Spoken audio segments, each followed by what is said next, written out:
Boa noite a todos. Que Jesus, o Mestre incomparável de amor, esteja conosco nesta noite, nos inspirando a todos, para que possamos não somente absorver a mensagem, mas este ambiente fluídico maravilhoso que nos envolve e que pode nos trazer benefícios incomparáveis. Nós vamos começar a nossa fala narrando a história de um imperador que herdara do seu tio Justino grande parte do antigo Império Romano, que passou a chamar-se Império Bizantino e que tinha sua sede na cidade de Constantinopla, uma cidade muito importante do Oriente. Para que vocês identifiquem-na hoje, é a cidade de Istambul, na Turquia. E Justiniano, desde o tempo da sua juventude, da vida do seu pai, do seu tio Justino, ele era apaixonado por uma mulher chamada Teodora, que não passava de uma cortesã. Teodora nascera numa família pobre, o seu pai era domador de ursos, ela tinha uma beleza incomparável, uma astúcia acima de qualquer suspeita e começou a envolver-se com homens de todo tipo, liderando então as cortesãs daquela época na cidade de Constantinopla. Num encontro com Justiniano, ele apaixonou-se perdidamente por ela e a partir daquele momento orientou-a para que ela fosse se afastando da vida em que mergulhara e passasse a se comportar de forma diferente, a fim de que ele pudesse desposá-la. Mas o tio impediu esse acontecimento até o instante da sua morte. Então, logo isso aconteceu, Justiniano desposou Teodora, transformou-a numa imperatriz, só que Teodora era perseguida pelo seu passado, pelas companheiras que conhecera nessa trajetória triste e no domínio do poder, porque era ela que mandava no trono sutilmente, como todas as mulheres, deixam os maridos pensar que quem manda são eles. Ela fez a cabeça do marido e ele mandou matar em torno de 500 prostitutas para que não fosse revelada a verdadeira origem da imperatriz. É óbvio que um crime desse porte não pode ficar escondido. Então o povo, sabendo do acontecido, começou a falar todas as vezes em que Teodora cruzava a cidade nas liteiras de luxo, que ela iria renascer 500 vezes como prostituta e que nas 500 reencarnações ela teria que ser assassinada para resgatar o débito que se impusera ao mandar matar as suas antigas amigas. Ela ficou desesperada, ela entrou em depressão. Ela que era uma cortesã e chegou a ser rainha, queria ser rainha para sempre. E a reencarnação, que era aceita, ao contrário do que muitas pessoas pensam, que a reencarnação começou a ser aceita pós-nascimento do Espiritismo, não. A reencarnação é aceita desde a antiguidade. No livro dos Vedas, com mais de 5.000 anos, já se falava da reencarnação. Os hinduístas falavam da reencarnação, inclusive aceitavam a metempsicose, que é aquela circunstância em que o espírito, por agir mal numa vida, pode, na outra vida, voltar habitando o corpo de um animal. Nós hoje, através do estudo, sabemos que o espírito não retrograda, ele pode até estacionar, mas o seu caminho é sempre adiante. Então Teodora não podia aceitar a reencarnação, porque ao morrer ela deixaria de ser rainha. E ao tornar a vida, ela tinha noção dos compromissos, dos débitos assumidos e das condições que poderiam advir desses compromissos. Então, o que é que vocês acham que ela idealizou com a sua astúcia? Ela convenceu o marido a impor ao Papa Virgílio. Nenhum rei tinha poder de impor nada a um Papa, mas ele convocou um concílio. Essa data em que Teodora colocou tal imposição foi no ano de 547 da era cristã. E o concílio foi marcado para 553, tempo em que Justiniano achava que iria convencer o Papa a participar desse concílio convocado por um rei, quando o concílio era da igreja e convocado para definir novos rumos, os direcionamentos da igreja. Então ele achava que esse tempo seria suficiente para que o Papa de bom grado atendesse o seu pedido.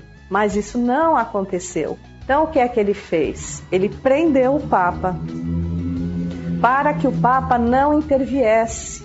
E com os poucos representantes que ele conseguiu, realizou o 5º concílio, o 2º que acontecia na cidade de Constantinopla. E nesse concílio eles aboliram as ideias de Orígenes, que eram todas reencarnacionistas, que davam lógica à reencarnação. Então eles fizeram um adendo e tornaram a reencarnação uma heresia. Abre-se aqui um parênteses para lembrar que Teodora, após a morte daquelas amigas, ela entrou num estado de profunda depressão, obviamente pelo complexo de culpa, pela obsessão, pela influência espiritual que esses espíritos favoreciam-na, e acabou desencarnando em 548.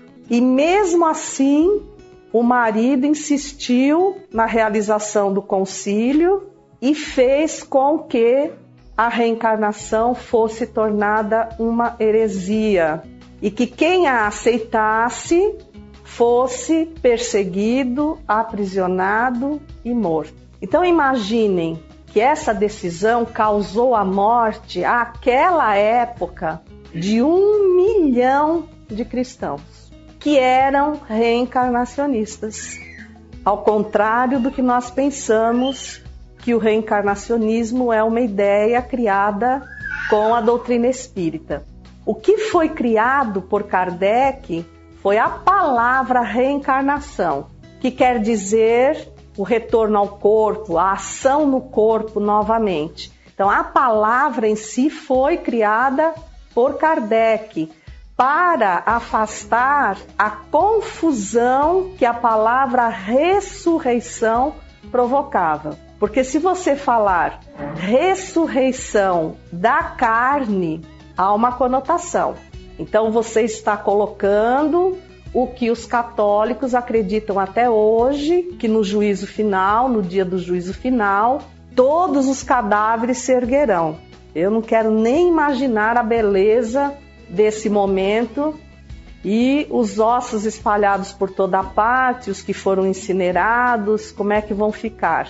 Ou, quando você fala ressurreição na carne, que era exatamente a palavra usada por Orígenes, que queria dizer ressurgir novamente na carne, o princípio da reencarnação. Quando nós vamos ao Evangelho, ao capítulo 4 do Evangelho segundo o Espiritismo, ali nós vemos extraídos dos Evangelhos, da Bíblia, os dizeres de Jesus perguntando aos apóstolos, principalmente a Simão Pedro: que dizem os homens que é o Filho do Homem? E ele responde: Senhor, uns dizem que é Elias, outros dizem que é João Batista, outros dizem que é Jeremias. E Jesus respondeu: Elias, que seria o que haveria de vir, já veio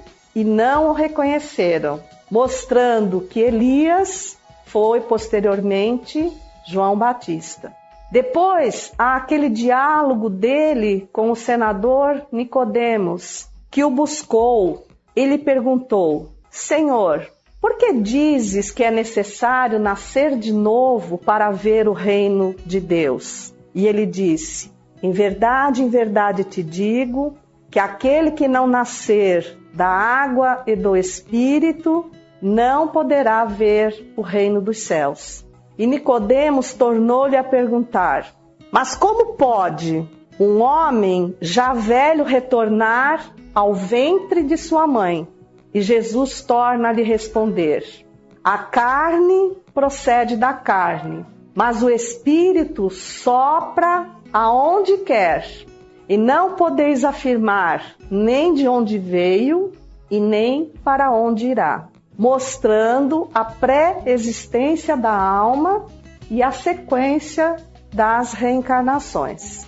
E quando ele afirma aquele que nascer da água e do Espírito, para que nós possamos entender, e isso está muito bem esclarecido no capítulo 4 do Evangelho, é que naquela época eles acreditavam que a água era geradora da vida, que a própria terra tinha saído das águas, que os homens nasceram da água, que tudo que era material era originário da água.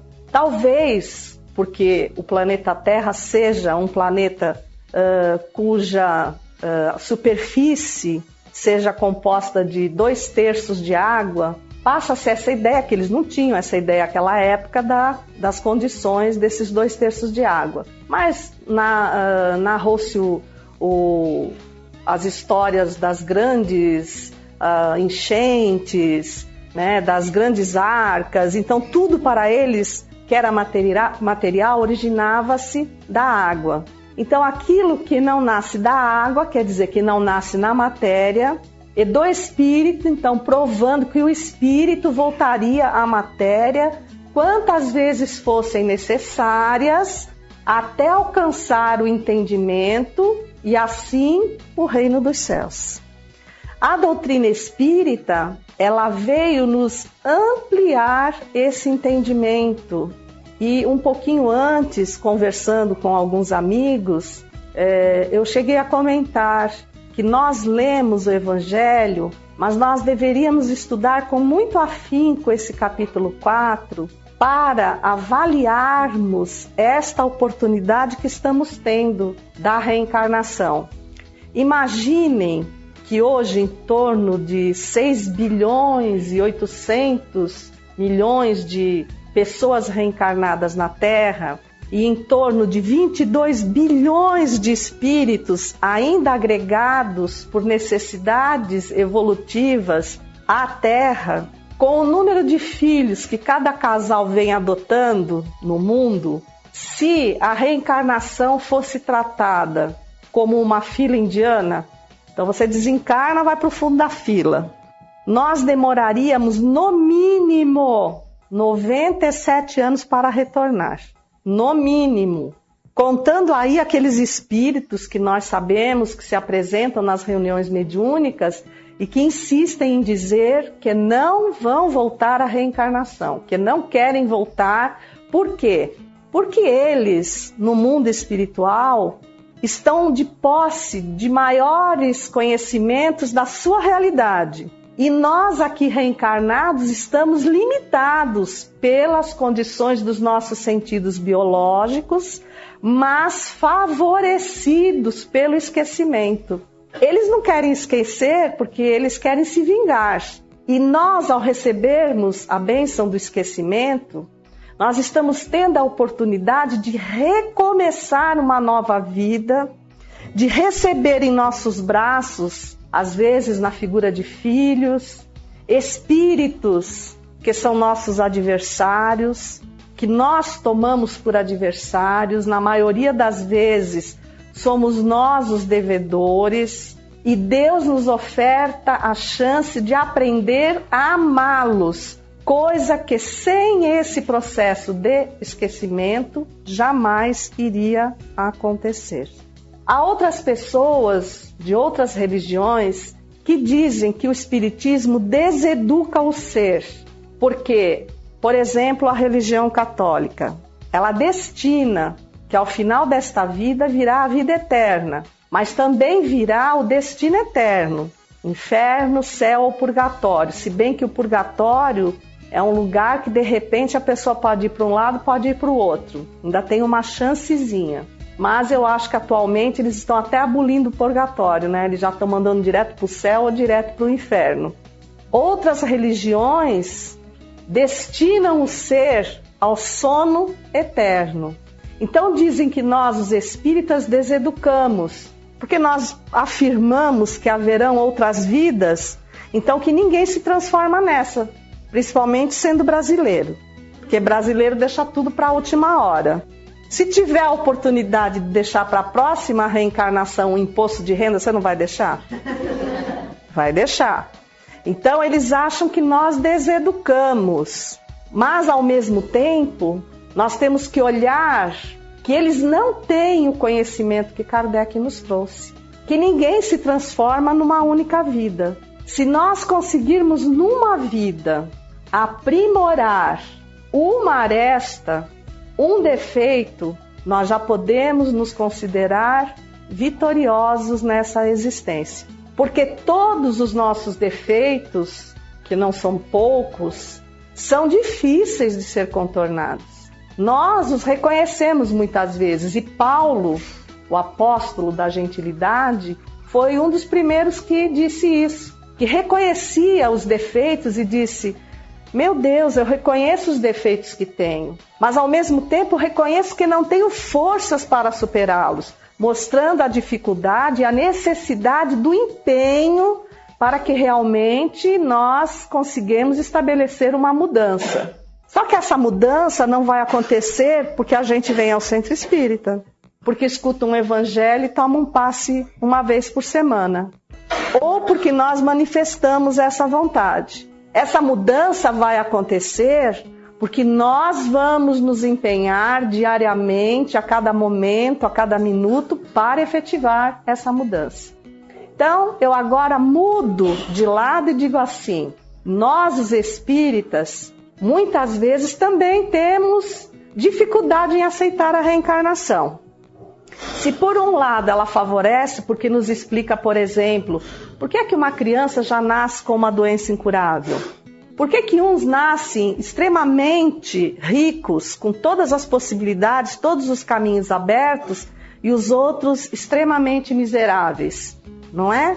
Por que que uns nascem já tomados por um saber que a idade não permitiria, mas que visivelmente carregam consigo como experiências de outras vidas? Então ela vem nos explicar tudo isso. E ao mesmo tempo, nós questionamos a reencarnação, grande parte dos espíritas também questiona a reencarnação, porque habituados a ser o corpo que somos, nós não conseguimos nos imaginar de outra forma.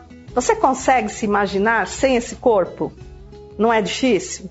Dizer assim: olha, o corpo vai descer à sepultura, tudo bem. E como é que eu vou surgir do outro lado? Será que eu vou surgir igualzinha? Bom, a mulher até que está encarando melhor, porque disseram que a gente sai lá do outro lado sem ruga nenhuma. Então as mulheres até estão encarando de uma forma melhor, né? Faz uma ideoplastia e cria o corpo perfeito. Isso é uma brincadeira. Mas olha as pessoas que estão ao seu lado. E se você fosse a outra pessoa? Vamos supor que a gente desencarnasse, reencarnasse, configurada na pessoa que está agora ao nosso lado. De repente, ao nosso lado está um modelo do que eu queria ser. Então, eu vou querer ser. Mas a mulher, por exemplo, olha ao seu lado um homem e diz: nossa, eu não quero reencarnar homem de jeito nenhum. Uma mulher bonita, loira, olhos verdes, olha ao seu lado uma baixinha, 1,49 m, gordinha, não vai querer trocar.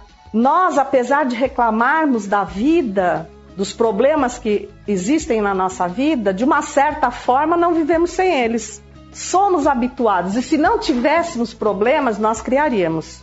Porque a gente diz que a vida sem eles fica monótona. Eu conheço casais que brigaram a vida inteira ao ponto de se separarem. E depois sentiam falta um do outro porque não tinham com quem brigar. Então você acaba se habituando de tal forma a ser esse corpo que você não consegue se imaginar sendo outra pessoa. Sendo, por exemplo, esposa do seu pai, filha do seu irmão, irmã do seu marido e vice-versa. Então fica muito confuso. As necessidades do meu corpo me tomam de tal maneira que eu acabo esquecendo, porque as necessidades do corpo são mais gritantes, a fome, a sede, o sono. Então eu acabo me esquecendo das necessidades do espírito. E me esquecendo das necessidades do espírito, eu acabo não me preparando para o dia do desencarne e para uma próxima vida, ou para tornar esta vida efetivamente um marco na nossa existência espiritual, onde eu possa dizer, puxa, eu olho para trás, o antes, quando eu não era espírita, quando eu não tinha o entendimento da reencarnação, e olho esta vida em que eu tive esse entendimento e ela faz toda a diferença na minha conquista espiritual. Nós temos uma fase já adquirida do livre-arbítrio em que somos ainda infantis, espiritualmente falando. Então as nossas reencarnações são quase que compulsórias. Nós não temos a lucidez capaz de auxiliar, de coparticipar com a espiritualidade na organização de uma próxima vida. Mas conforme nós vamos adquirindo essa responsabilidade, esse entendimento, nós somos chamados sim para o planejamento da próxima existência. Então nós vamos atingindo uma maioridade, nós vamos crescendo e a reencarnação também vai gravando no nosso perispírito todas as conquistas materiais que nós adquirimos.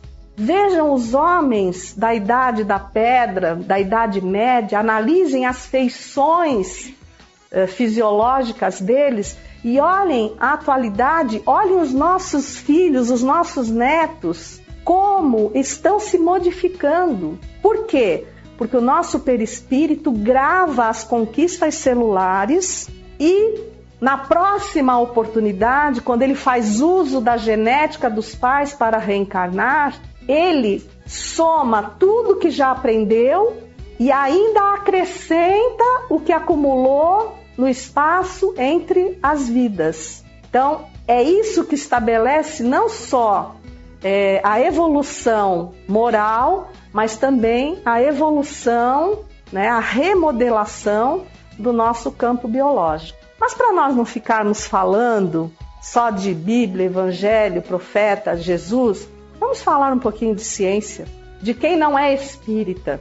Nós vamos iniciar com Hernani Guimarães Andrade, que era espírita, mas era um cientista, e quem já estudou sobre ele sabe que ele era um cientista muito exigente. E ele fez uma pesquisa sobre reencarnação, estudou vários casos de reencarnação, casos sugestivos de reencarnação aqui no Brasil, utilizando-se de crianças de aproximadamente 3 a 4 anos que narravam lembranças de outras vidas.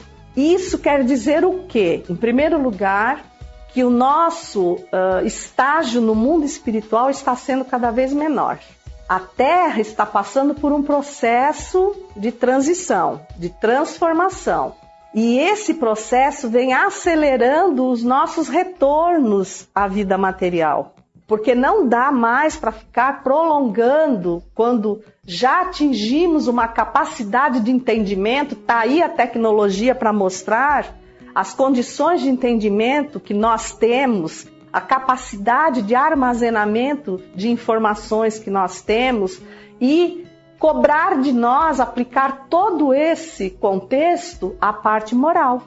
Nós, com essa capacidade, podemos acelerar o processo de evolução moral.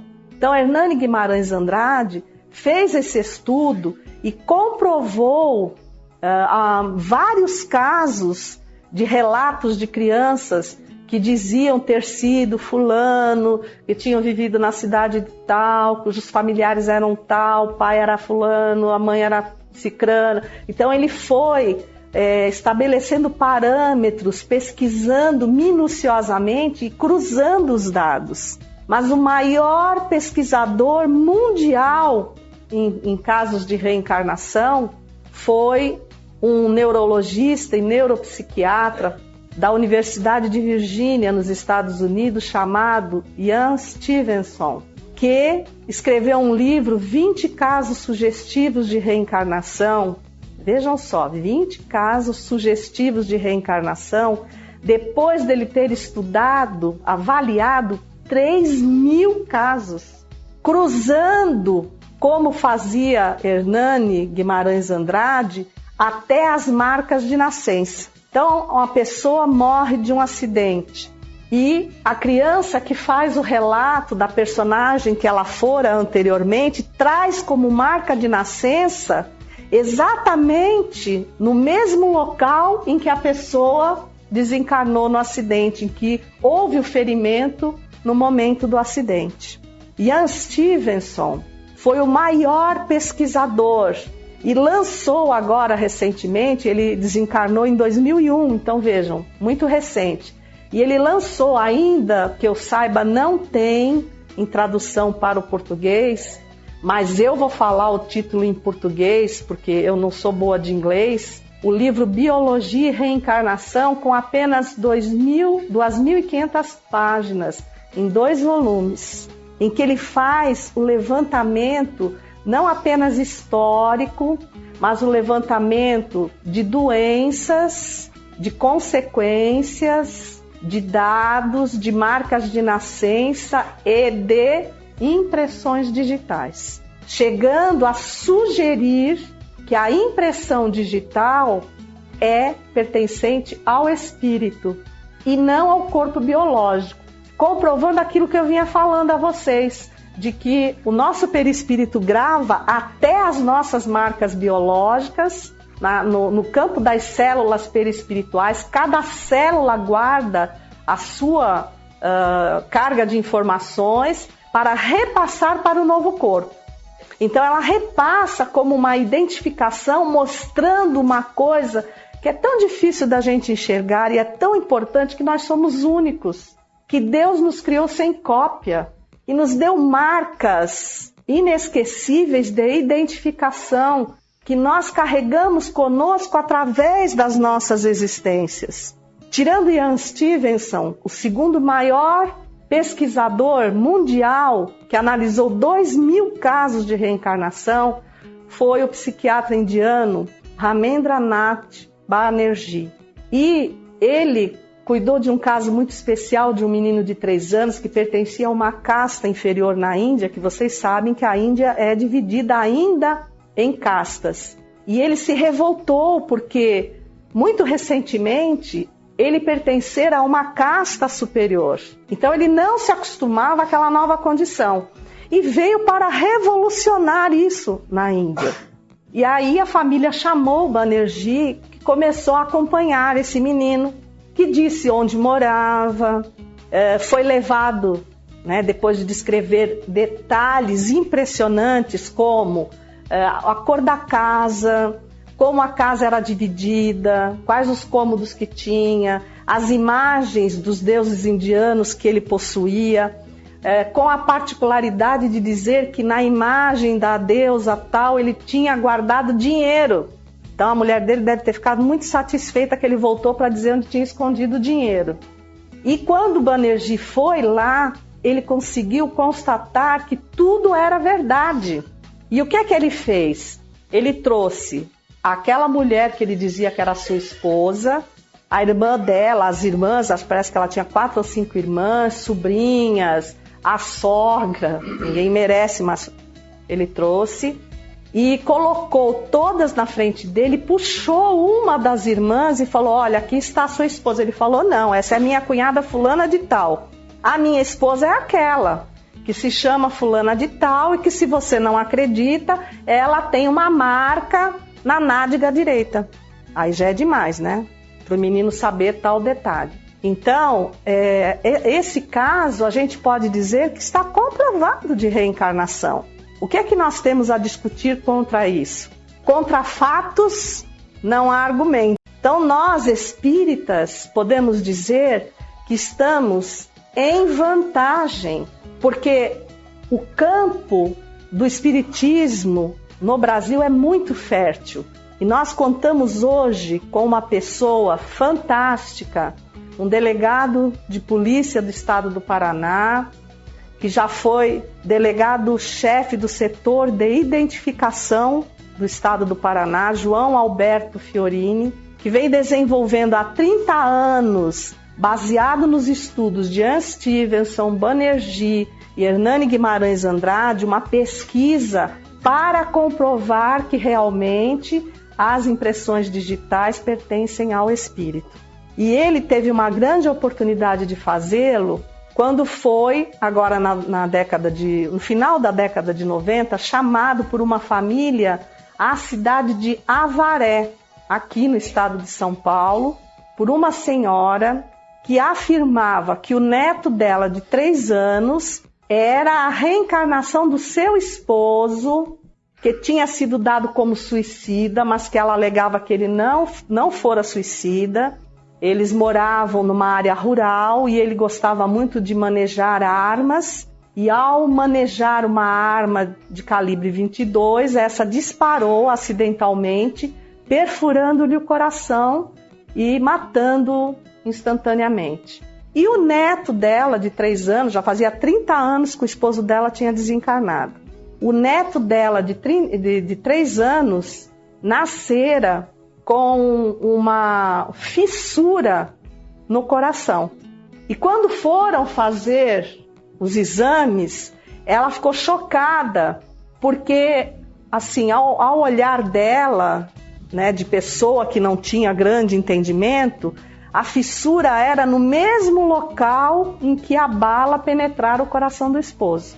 Mas João Alberto Fiorini veio como pesquisador e conseguiu acessar os laudos da necrópsia, os exames de raio-x que foram feitos, e minuciosamente ele mediu essa fissura, constatando que ela estava no exato lugar e tinha a exata dimensão da perfuração da bala no coração do avô desse menino, passados 30 anos.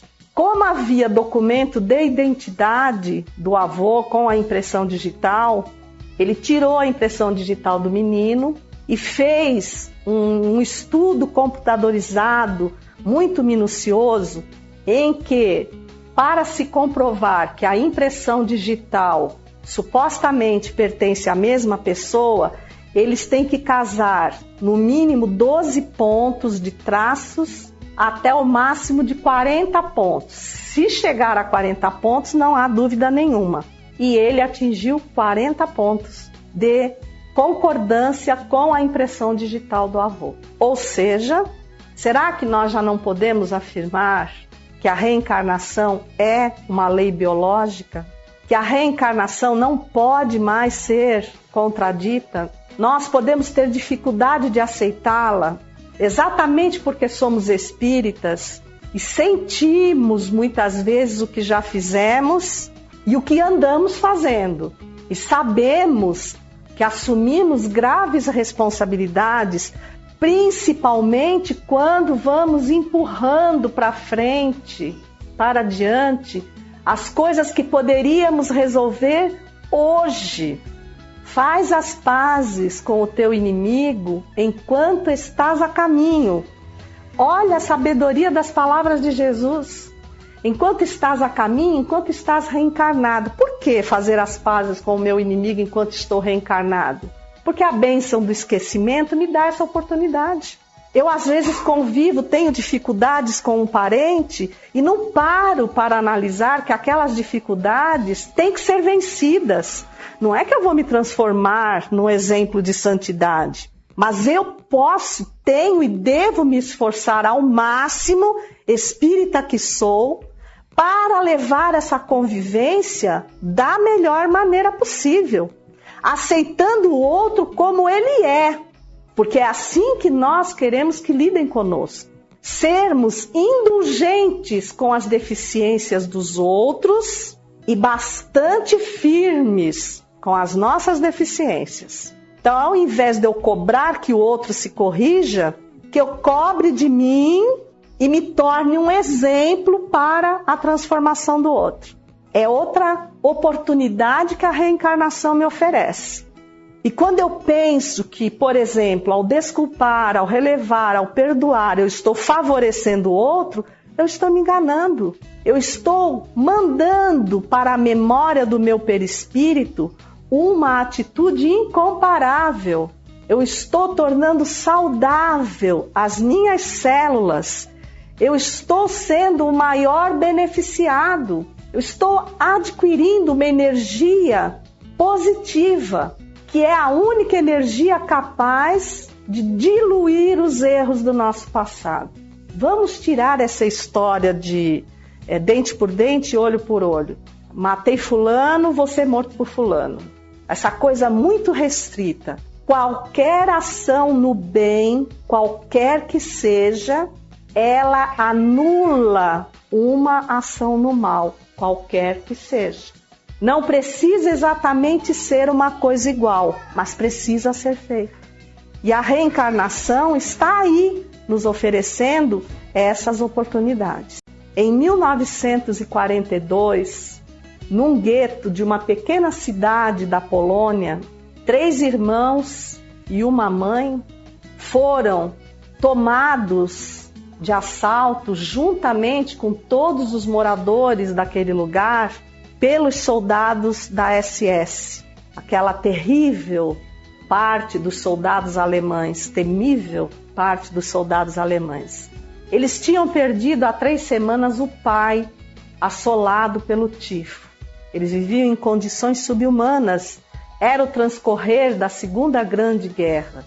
E eles foram arrastados junto com uma multidão para o centro de uma praça, e o irmão mais velho teve uma única preocupação.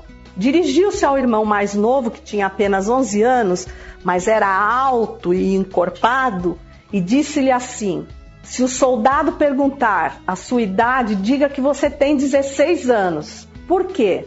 Porque os que eram crianças, abaixo de 15 anos, mulheres e velhos, estavam destinados a morrer. E os homens que tinham acima dessa idade, eram levados para os campos de concentração. Só que esse menino era muito apegado à sua mãe. E quando ele percebeu que eles começaram a ser colocados de um lado, imediatamente todas as mulheres foram separadas, ele correu como menino que era, que não tinha 16 anos, para junto da sua mãe. E a mãe, com os olhos marejados, mas com uma palavra firme, disse-lhe: saia agora de perto de mim, vá para o lado dos seus irmãos e faça o que o seu irmão lhe ordenar. E ele foi obrigado a retornar. E quando o soldado aproximou-se dele com aquele bater endurecido das botas, ele perguntou quantos anos ele tinha, ele não titubeou e disse 16. E foi separado junto com os irmãos.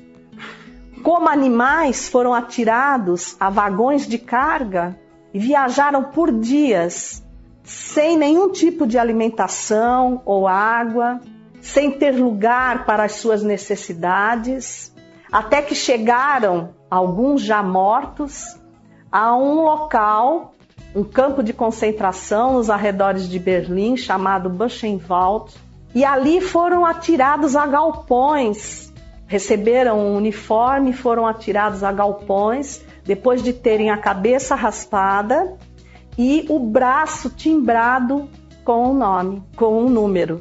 E quando ele viu aquele número, como se marca o gado, ele marcado, ele começou a chorar e disse para o irmão: não me chame mais de Hermann. A partir de hoje, eu sou 94938.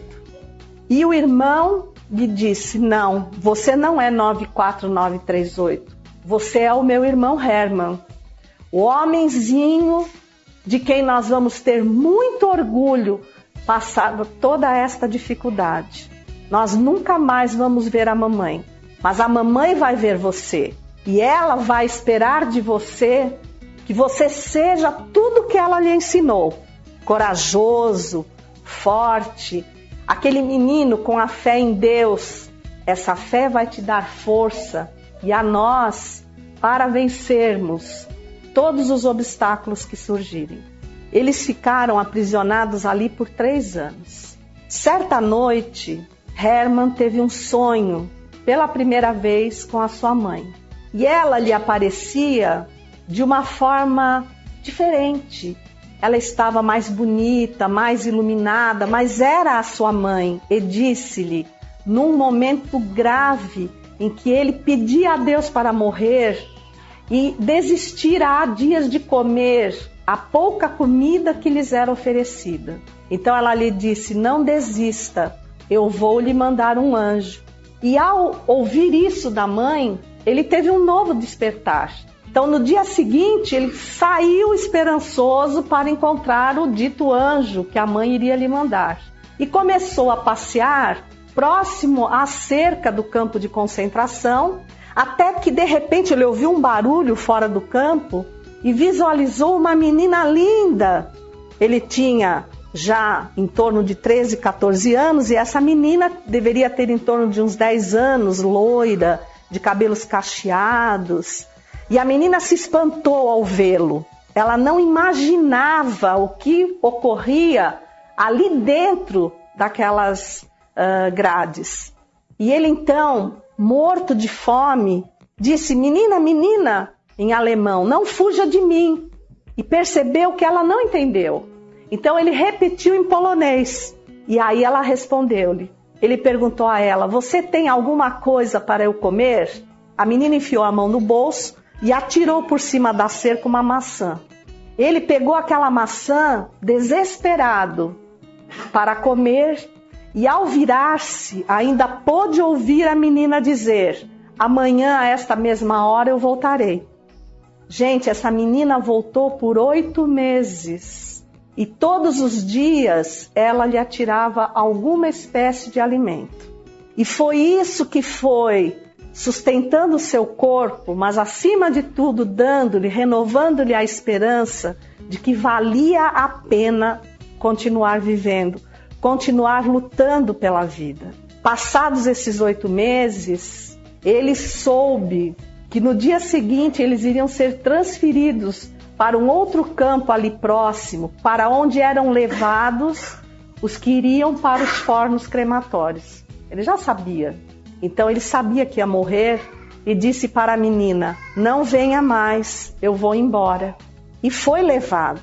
Só que no dia em que estava marcado para que eles fossem atirados aos fornos crematórios ou à câmara de gás, ele ouviu ao amanhecer, no momento em que ele estava orando à sua mãe, ciente de que a morte estava muito próxima, para que ela o acolhesse em seus braços, porque ele tinha certeza da realidade da vida, devido às comunicações através dos sonhos que ele recebia da sua mãe. Ele foi interrompido por um grande burburinho e percebeu que os soldados aliados tinham tomado o campo porque a guerra tinha acabado. Era 1945 e ele foi levado junto com os seus irmãos, a bênção de Deus os protegeu, para a Inglaterra, onde adentraram uma ONG, que a gente chamaria hoje de ONG, que oferecia-lhes especializações na área de eletrônica para encaixá-los no mercado de trabalho. E posteriormente foi mandado para os Estados Unidos. Primeiro foi o seu irmão, que se estabeleceu, conseguiu o emprego, depois, através do patrão, conseguiu trazer o outro irmão, e eles passaram a reunir-se, ficaram juntos nos Estados Unidos. E certa feita, um amigo de emprego lhe fez um pedido, disse assim: Herman, eu vou sair com a minha namorada essa noite, mas ela tá com uma amiga aí em visita e a gente não queria sair os dois só com ela. Então, será que você não poderia fazer a gentileza de vir juntos, ser a companhia dela? É uma pessoa muito agradável.